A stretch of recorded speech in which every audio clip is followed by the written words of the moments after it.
West Bengal state ইউনিভার্সিটির আন্ডারে যারা BA third semester G3 DSC3 education 2023-24 পরীক্ষা দিতে যাচ্ছ, তাদের জন্য আমার এই সাজেশন। আমি বিভিন্ন সেমিস্টারের সাজেশন, নোটস ইত্যাদি নিয়ে ব্যস্ত থাকার কারণে তোমাদের এডুকেশনের এই সাজেশন দিতে আমার একটু দেরি হয়ে গেল। কিন্তু তোমাদের সাজেশনটা আমি এমনভাবে তৈরি করেছি যে সমস্ত প্রশ্ন এর মধ্যে থেকে পাবে। একটা কথা বলে দিই, এডুকেশনের কখনো কখনো 15 থেকে 5-এ চলে আসে এবং 5 থেকে 15-এ চলে আসে। সুতরাং তোমরা 15-র যে ভাগগুলো থাকে, উদ্দেশ্য, বৈশিষ্ট্য, এই পাঠগুলো কিন্তু ভালো করে করবে, কারণ এগুলো থেকে কখনো কখনো 5-এও প্রশ্ন তুলে দেয়। দেখো তোমরা প্রশ্নগুলো। তোমরা জানো যে প্রথম ভাগে তোমাদের দুটো 15 নম্বরে লিখতে হয়। সেই 15 নম্বরের জন্য আমি সাজেশন করে দিয়েছি এবং তার পাশে স্টার চিহ্ন দিয়ে দিয়েছি। স্টারগুলো একটু ভালো করে পড়ে রাখবে। প্রথম প্রশ্ন, উডের দলিলে গৃহীত ভারতের শিক্ষানীতি আলোচনা করো। ভারতীয় শিক্ষার ইতিহাসে এটি কেন গুরুত্বপূর্ণ? বা উডের দলিলের প্রধান সুপারিশগুলি বিবৃত করো। 1854 খ্রিস্টাব্দের দলিল হলো ভারতীয় শিক্ষার ম্যাগনা কার্টা। বিবৃতিটির যথার্থতা বিচার করো। বি, 1813 সালে সনদ আইনটি আলোচনা করে ভারতের শিক্ষার ইতিহাসে এটি কেন গুরুত্বপূর্ণ লেখো। সি, মুদালিয়ার কমিশন 1952-53 সুপারিশগুলি আলোচনা করো।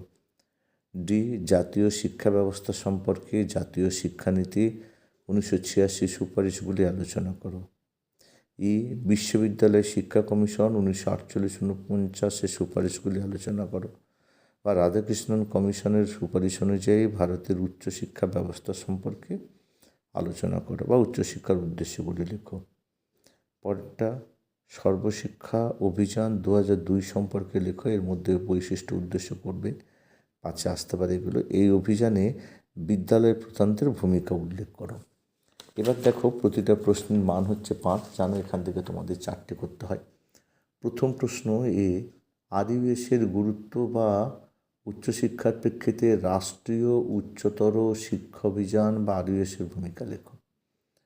বি, 1813 সালের সনদ আইন বা চার্টারের একটি গুরুত্ব ও শিক্ষাগত তাৎপর্য ব্যাখ্যা করো।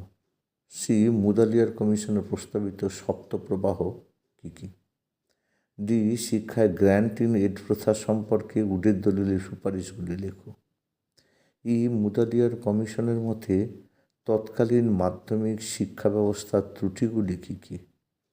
এফ, প্রাথমিক শিক্ষা সংক্রান্ত জাতীয় শিক্ষানীতির যে কোনো দুটি সুপারিশ লেখো। জি, রাধাকৃষ্ণন কমিশনের মতে উচ্চশিক্ষার উদ্দেশ্যগুলি লেখো। এইচ, রাধাকৃষ্ণন কমিশনের মতে গ্রামীণ বিশ্ববিদ্যালয় বলতে কী বোঝো। আই, মাধ্যমিক শিক্ষা কমিশনের লক্ষ্য উদ্দেশ্যগুলি লেখো। যে, অপারেশন ব্ল্যাকবোর্ডের বৈশিষ্ট্যগুলি কী কী। কে, জাতীয় শিক্ষানীতি 1986 ত্রুটিগুলি কী কী। তোমাদের প্রতি অনুরোধ, যারা এখনও পর্যন্ত আমার চ্যানেলটি সাবস্ক্রাইব করোনি তারা অবশ্যই চ্যানেলটিকে সাবস্ক্রাইব করবে। আর তোমরা বেশি বেশি করে বন্ধুদের মধ্যে শেয়ার করো। আজ এই পর্যন্ত, আবার দেখা হবে পরবর্তী কোনো ভিডিও বা নোটস নিয়ে।